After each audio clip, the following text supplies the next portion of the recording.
বিসমিল্লাহির রহমানির রহিম। আপনারা যারা আগামী 2-5-2025 খ্রিস্টাব্দ তারিখে এবং 3-5-2025 খ্রিস্টাব্দ তারিখে প্রাণী সম্পদ অধিদপ্তরের বিভিন্ন পদের নিয়োগ পরীক্ষায় অংশগ্রহণ করবেন, আপনাদের পরীক্ষার প্রিপারেশনের অংশ হিসাবে আজকে আমরা প্রাণী সম্পদ অধিদপ্তরের বিগত সালের কোশ্চেনগুলো দেখার চেষ্টা করব। এখানে আমি যে প্রশ্নটি উঠিয়েছি, এখানে প্রাণী সম্পদ অধিদপ্তর 2020 সালে এসেছিল প্রশ্নটি। এখানে বলা হচ্ছে বার্ষিক 10% মুনাফায় 1200 টাকার 5 বছরের মুনাফা কত। দেখুন, এটা একদম এক বেসিক সেন্সের একটা ক্যালকুলেশন। যদি এ ধরনের প্রশ্ন থাকে সেক্ষেত্রে আমরা নর্মালি বের করতে পারি, এছাড়া আমরা ফর্মুলা দিয়ে বের করতে পারি। দেখুন এখানে কি কি দেয়া আছে। এখানে রেট অফ ইন্টারেস্ট আর দেয়া আছে, আর কত দেয়া আছে 10%।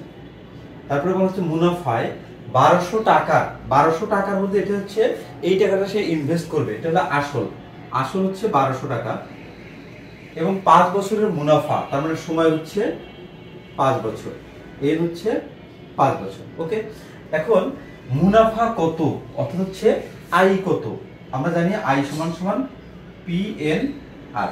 ওকে, পি এর ভ্যালুটা কত, পি মানে হচ্ছে প্রিন্সিপাল অর্থাৎ আসল, এখানে হচ্ছে 1200 ইন্টু এন, এন বলতে হচ্ছে সময় 5 বছর, ইন্টু আর, আর বলতে হচ্ছে মুনাফার হার, হার বলতে হচ্ছে 10/100 হবে সর্বদাই, এটা যেখানে আর থাকবে সেখানে 10/100 হবে, অর্থাৎ হচ্ছে এটা যদি 20 থেকে আর ভ্যালু তাহলে 20/100 হবে, এই ধরনের।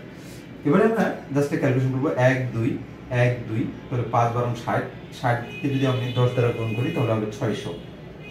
তাহলে এই প্রশ্নের অ্যান্সার হচ্ছে এই যে মিস্টার ঘ। এখন দেখুন এই প্রশ্নটা আসলে এত বড় করার কোনো প্রয়োজন নাই, আপনি এখানে করবেন কি, এখানে বুঝে যাচ্ছে এটা হচ্ছে আসল, সময় আর হচ্ছে হার, জাস্ট এই তিনটে গুণ করলেই হবে। আর এখানে তাই আছে, আপনি জাস্ট হচ্ছে আসল কত 1200 ইন্টু সময় ইন্টু হার কত 10/100, ব্যাস। এগুলো কিছু লেখার দরকার নেই, যেহেতু আপনি এমসিকিউ পরীক্ষা দিতে চাচ্ছেন, আপনাকে টাইম সেভ করাই হচ্ছে মুখ্য বিষয় এবং অঙ্কটা কারেক্ট করা মুখ্য বিষয়। এখন কিন্তু যদি আপনি এটা ক্যালকুলেশন করেন তাহলে কিন্তু অ্যান্সারটা আপনি পেয়ে যাচ্ছেন। আমার এই ভিডিও লেকচারগুলোতে আমি কিন্তু সবসময় বলে থাকি সকল পরীক্ষাতেই 1 বা 2 বা 3 নম্বর এ ধরনের কিছু মুখস্থ পার্ট থাকে, এখানেও তেমনই একটা কোশ্চেন। এই কোশ্চেনটি একটা মুখস্থ পার্ট এবং বোঝানো কিছু আছে এখানে। একদম কোশ্চেনটা কিন্তু পারফেক্ট একটা কোশ্চেন নয় পরীক্ষার জন্য। আমরা অপশনগুলো দেখলেই বুঝতে পারবো। দেখুন এখানে আয়তনের একক কোনটি, আয়তনের একক বলতে হচ্ছে কি বোঝায় আসলে, অর্থাৎ আয়তনগুলোকে কি দ্বারা রিপ্রেজেন্টস করা হয়। যেমন দৈর্ঘ্যের একক কি, দৈর্ঘ্যের একক যেমন হচ্ছে মিটার আমরা ইউজ করি, ওজনের একক হিসেবে আমরা কেজি ইউজ করি। এখানে আবার এককগুলো আবার দুইটা সিস্টেম আছে, একটা ইন্টারন্যাশনাল সিস্টেম আছে। যাই হোক, এখানে যেভাবে কোশ্চেন দেওয়া আছে, অপশন দেওয়া আছে, আমরা দেখবো যে কাছাকাছি উত্তরও আসে কিনা, সেটা হচ্ছে আমাদের মুখ্য বিষয়। যদি আমরা এক্সাক্ট উত্তর না পাই তাহলে কাছাকাছি উত্তর আমাদের দেখাতে হবে। এখানে বলেছে আয়তনের একক কোনটি, এখানে আয়তনের একক, এখানে বলেছে একক।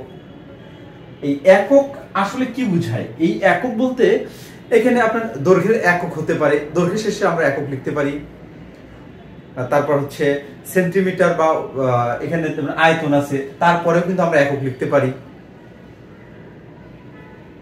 সচরাচর এই এককটা ইউজ করা হয় দৈর্ঘ্যের পরে, যেমন হচ্ছে 5 একক, 6 একক, 7 একক, এ ধরনের ইউজ করতে পারি আমরা।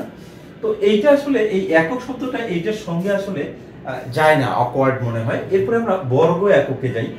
বর্গ একক কখন, যখন হচ্ছে আয়তক্ষেত্র হয়, আপনি 3 একক এবং 4 একক গ্রহণ করবেন তাহলে হবে বর্গ একক।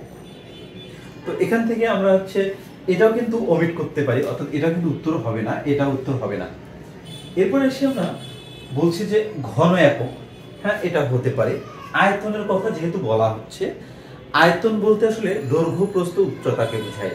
তার মানে তিনটা যখন ইউজ করবেন তখন আসলে এখানে ঘন শব্দটা আসাটাই স্বাভাবিক, এবং 3টা একক যেহেতু এজন্য ঘন একক, আমরা এটা উত্তর এখানে নিতে পারি। এই দুইটার চেয়ে পারফেক্ট উত্তর হচ্ছে আমাদের এটা। এরপরে ঘ নম্বর হচ্ছে কোনোটিই নয়, যেহেতু আমাদের এখানে একটা পারফেক্ট উত্তর আছে, সুতরাং আমাদের হচ্ছে গ নম্বর হচ্ছে এখানকার অ্যান্সার। একটি আয়তাকার তামার পাত্রের দৈর্ঘ্য প্রস্থ উচ্চতা যথাক্রমে 20 সেন্টিমিটার, অর্থাৎ হচ্ছে দৈর্ঘ্য 20 সেন্টিমিটার, প্রস্থ 15 সেন্টিমিটার এবং উচ্চতা 10 সেন্টিমিটার হলে ওই পাত্রের ভিতরের আয়তন কত সেটা বের করতে হবে। আয়তনের ক্ষেত্রে আমরা জানি যে এখানে দৈর্ঘ্য গুণন প্রস্থ গুণন উচ্চতা। তাহলে এই তামার পাতের ভিতরের আয়তন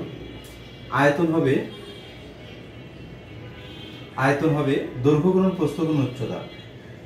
দৈর্ঘ্য গুণন প্রস্থ গুণন উচ্চতা। দৈর্ঘ্য আমাদের এখানে কত? দৈর্ঘ্য হচ্ছে আমাদের এই 20,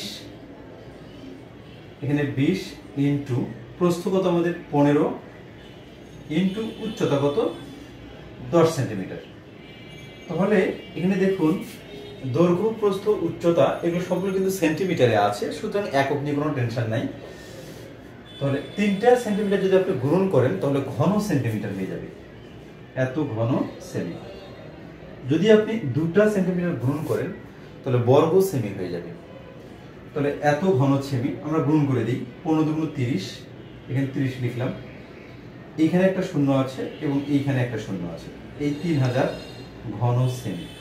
এখানে অ্যান্সার হচ্ছে মিস্টার ক 3000 ঘন সেমি।